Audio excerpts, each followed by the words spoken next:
Hey, and welcome back to the channel. Today I would like to talk a little bit about the Foolish Burial Goods in the Purrely deck because I played this card in several formats now and this card performs. You had a lot of options with this deck, with this card, and I'm going over a card database and searched some targets you can send with goods. Maybe some cards you don't know, and I show you.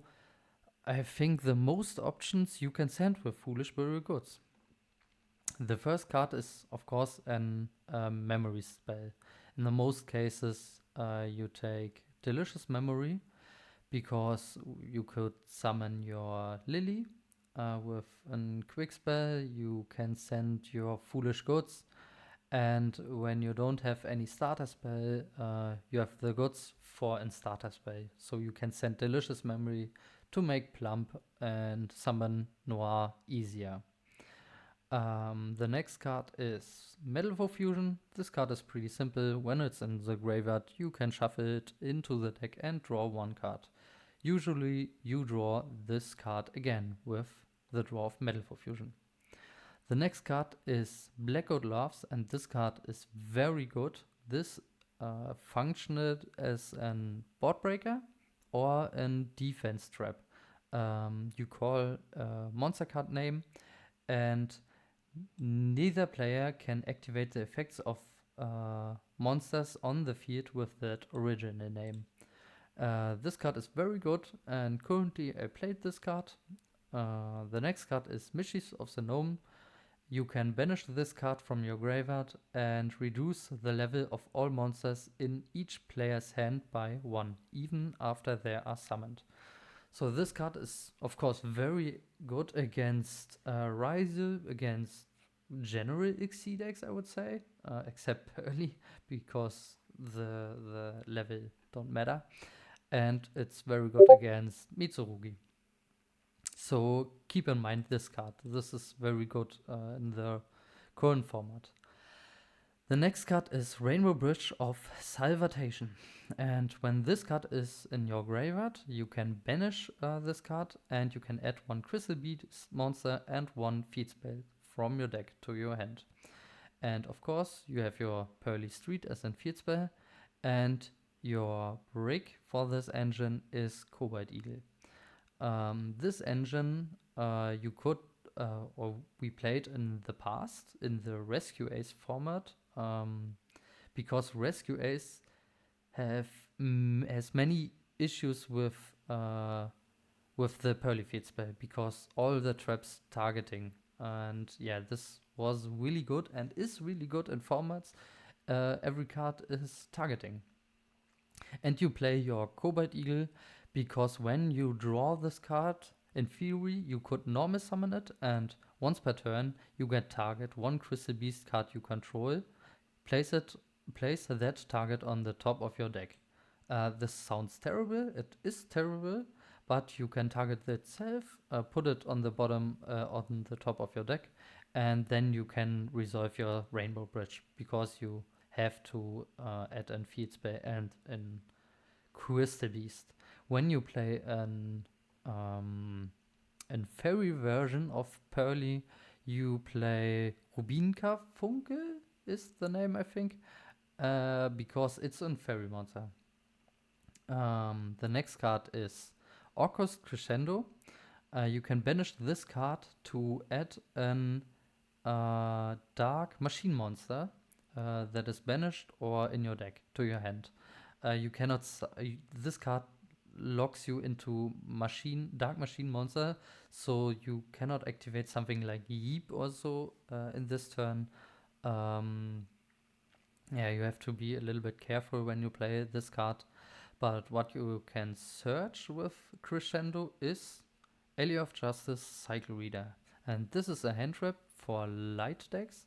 You could, this is in DD Crow for light monsters. It's very good against Fiendsmith.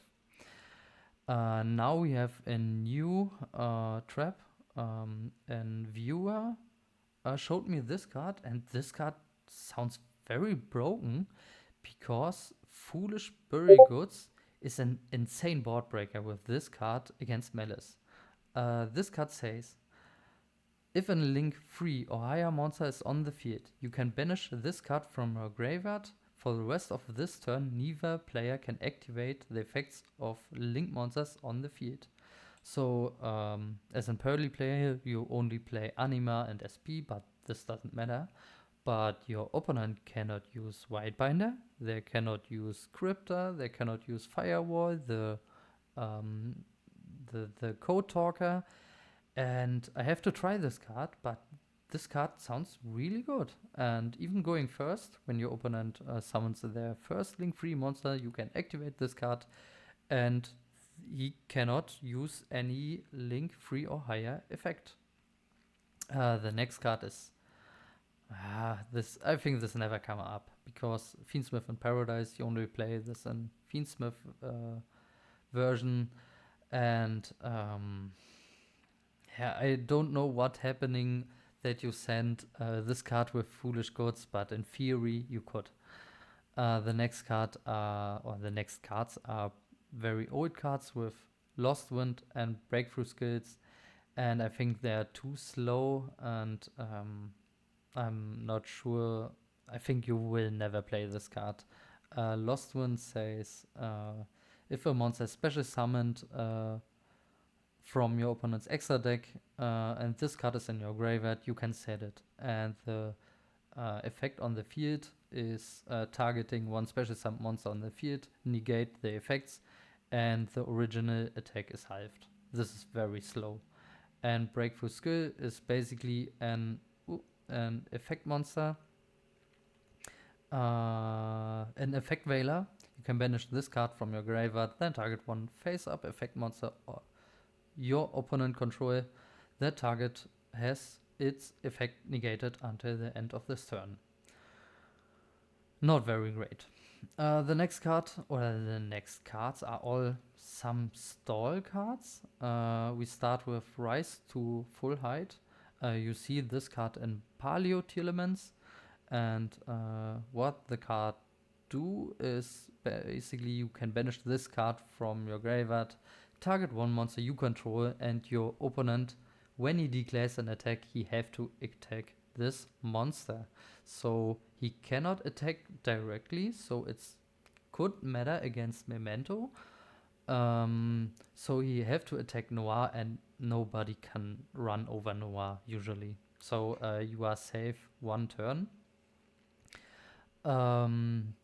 Maybe for 10 pi, even if they're out Noir, they cannot attack directly. So this card could help you to survive. And this card too, during your opponent's turn, you can banish this card from your graveyard. This turn, your opponent monster cannot attack directly. When everybody on your locals playing Memento, you can think about these cards, but I don't think the cards come up in any time. The next cards are all Dinomorphia traps because they have all the same effects. They protect you by battle damage or effect damage. I don't know, when 99% of your opponents plays Gimmick Puppet, Tenpai, whatever, you could send in Dinomorphia card. But yeah, don't play this. I only want to show every option I could find. The next card is Scareclaw Alternative. And this is kind of timeout card. During your turn, you can banish this card from a graveyard and inflict 100 damage to your opponent for each defense monster on the field. So what you can do is summon some Purrelys. Don't activate My Friend because 500 is too much for this card. Summon 1, 2, 3 Purrelys. I don't know, use Foolish Goods, send the Scareclaw card and inflict 300 damage to your opponent to win in time. This is bad. The next card is, time thief card. You can banish this card from your graveyard. No, you need an. Yeah. If you control an XC, this is relevant. If you control an XC monster that has both a spell and a trap. A spell, it's easy. It is easy, but a trap could be difficult. Has its material. You can banish this card from your graveyard, banish one card on the field. It's kind of nice because this don't target, but it could be hard to get a trap under your Purrely XC. The next card is the Phantom Knights of Tom Shield. And doing your turn, except the turn, this card was sent to the graveyard. So this card is very slow and is too slow to play this card. You can banish this card from your graveyard, then target one face-up trap your opponent control negates the effects until the end of this turn.